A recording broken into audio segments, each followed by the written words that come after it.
Bengali টিউশনে তোমাদের সকলকে স্বাগত। আমি শুভময়। আজ তোমাদের আইসিএসসি বোর্ডের ক্লাস 9 এবং 10 এর একটি কবিতা অমলকান্তি, নীরেন্দ্রনাথ চক্রবর্তীর লেখা। সেই অমলকান্তি কবিতাটির বিষয়বস্তু এবং কয়েকটি এসএকিউ প্রশ্ন উত্তর নিয়ে আলোচনা করছি। বাংলা কবিতার অঙ্গনে ঊনবিংশ শতাব্দীতে এক বিরাট পরিবর্তন হয়েছিল, আর এই বিরাট পরিবর্তনের সুদক্ষ কারিগর হলেন নীরেন্দ্রনাথ চক্রবর্তী। 1924 খ্রিস্টাব্দের 19শে অক্টোবর বাংলাদেশের ফরিদপুরের চান্দ্রা নামে একটি গ্রামে নীরেন্দ্রনাথ চক্রবর্তী জন্মগ্রহণ করেছিলেন। পিতা দ্বিজেন্দ্রনাথ চক্রবর্তী ছিলেন কলকাতার বিদ্যাসাগর কলেজের ইংরেজির অধ্যক্ষ এবং খ্যাতনামা একজন লেখক। মায়ের নাম প্রফুল্ল নন্দিনী দেবী। আরেকটি কথা বলে রাখি, নীরেন্দ্রনাথ চক্রবর্তীর জন্মলগ্ন থেকেই তার পারিবারিক একটা সাহিত্য চর্চার বাতাবরণ সেখানে ছিল, যার ফলেই তিনি খুব অল্প সময়ের মধ্যেই কবি, লেখক, একটা বিরাট মাপের কবি হয়ে উঠেছিলেন। কবি নীরেন্দ্রনাথ চক্রবর্তীর বাল্যকালে লেখাপড়া শুরু হয় গ্রামের পাঠশালায়। গ্রামের পাঠশালার পাঠ চুকিয়ে তিনি কলকাতায় চলে এসে ভর্তি হন কলকাতার মিত্র ইনস্টিটিউশনে। তিনি বিএ পাশ করেছিলেন কলকাতার সেন্ট পলস কলেজ থেকে এবং কলিকাতা বিশ্ববিদ্যালয় থেকে তিনি এমএ পাশ করেছিলেন। কলেজ জীবনে নীরেন্দ্রনাথ চক্রবর্তী শ্রীহর্ষ পত্রিকার সম্পাদনা করেছিলেন এবং পরবর্তীকালে সাংবাদিকতাকেই তার জীবনের পেশা হিসাবে তিনি বেছে নিয়েছিলেন। 1951 খ্রিস্টাব্দে তিনি আনন্দবাজার পত্রিকায় যোগদান করেছিলেন, প্রথমে বার্তা বিভাগে এবং পরে রবিবাসরীয় বিভাগে তিনি কাজ করতেন। 1970 খ্রিস্টাব্দে তিনি আনন্দমেলা পত্রিকার সম্পাদনার কাজে যুক্ত হন এবং বলা বাহুল্য এই পত্রিকাটি খুবই জনপ্রিয় হয়েছিল তার দৌলতে। তার প্রথম কাব্যগ্রন্থ নীল নির্জন, এটি প্রকাশিত হয়েছিল 1954 খ্রিস্টাব্দে। আর অন্যান্য কাব্যগ্রন্থগুলি হলো অন্ধকার বারান্দা, নিরক্ত করবী, উলঙ্গ রাজা। এছাড়াও আরো অন্যান্য কাব্যগ্রন্থও রয়েছে, তবে আমি যেগুলি বললাম সেগুলি ছিল বিখ্যাত। নীরেন্দ্রনাথ চক্রবর্তীর অমলকান্তি কবিতাটি অন্ধকার বারান্দা এই কাব্যগ্রন্থ থেকে নেওয়া হয়েছে। আসি কবিতার বিষয়বস্তু আলোচনায়। কবি নীরেন্দ্রনাথ চক্রবর্তী এবং তার সহপাঠীরা একই সঙ্গে একই স্কুলে পড়তেন। তাদের একটি বন্ধুর নাম ছিল অমলকান্তি। কবির বন্ধু অমলকান্তি প্রতিদিন স্কুলে দেরি করে আসতো এবং মাস্টারমশাই যখন তাকে শব্দরূপ জিজ্ঞাসা করত, ব্যাকরণ থেকে যখন প্রশ্ন জিজ্ঞাসা করত, তখন সে অমলকান্তি জানালার দিকে এমন হাঁ করে তাকিয়ে থাকতো যেন সে কিছুই জানে না, সে যেন আকাশ থেকে পড়ছে।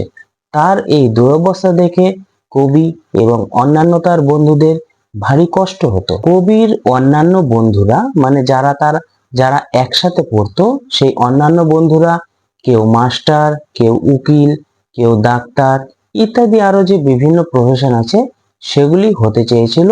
শুধুমাত্র অমলকান্তি রোদ্দুর হতে চেয়েছিল।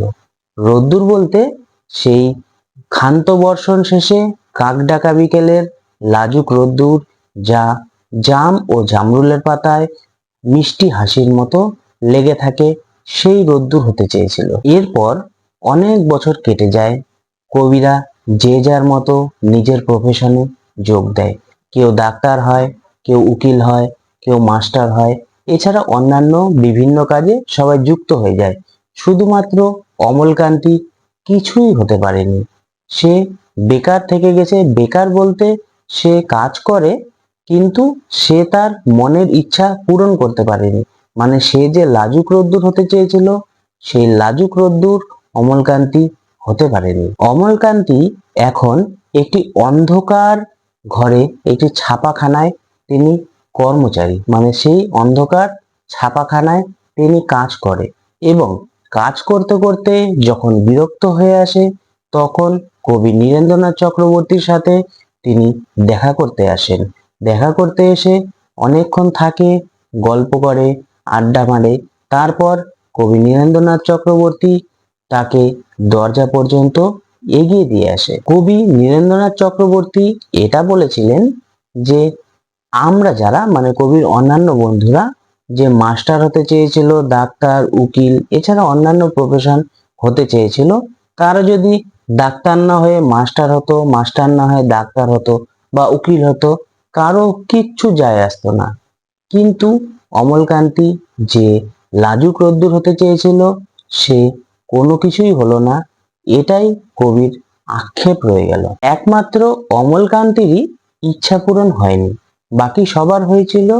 এই অমলকান্তির ইচ্ছা পূরণ হয়নি জন্যই কবি এই কবিতায় তার আক্ষেপ উগড়ে দিয়েছিল। নীরেন্দ্রনাথ চক্রবর্তী এই কবিতায় দেখিয়েছেন আমরা যারা ছাত্র অবস্থায় আমাদের বিভিন্ন ধরনের স্বপ্ন থাকে, সেই স্বপ্ন কারো সফল হয়, কারো সফল হয় না।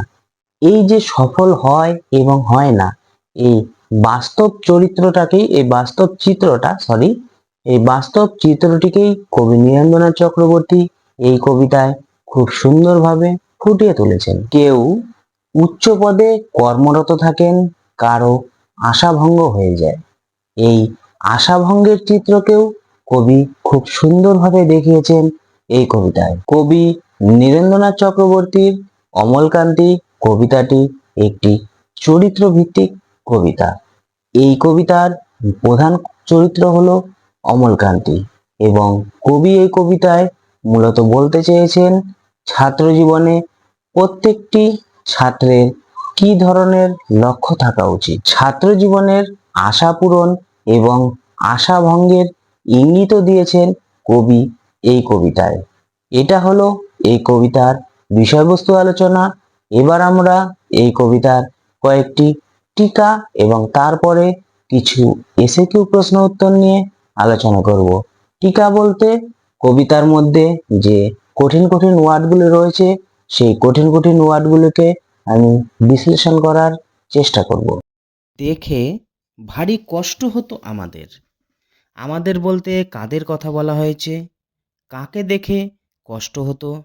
কেন কষ্টটা ছিল ভারী কষ্ট বা বেশি কষ্ট? উত্তর, আমাদের বলতে কবির সহপাঠীদের বলা হয়েছে। অমলকান্তিকে দেখে তাদের কষ্ট হতো। আমরা পৃথিবীর সকল মানুষকে কুটুম করে নিতে চাই।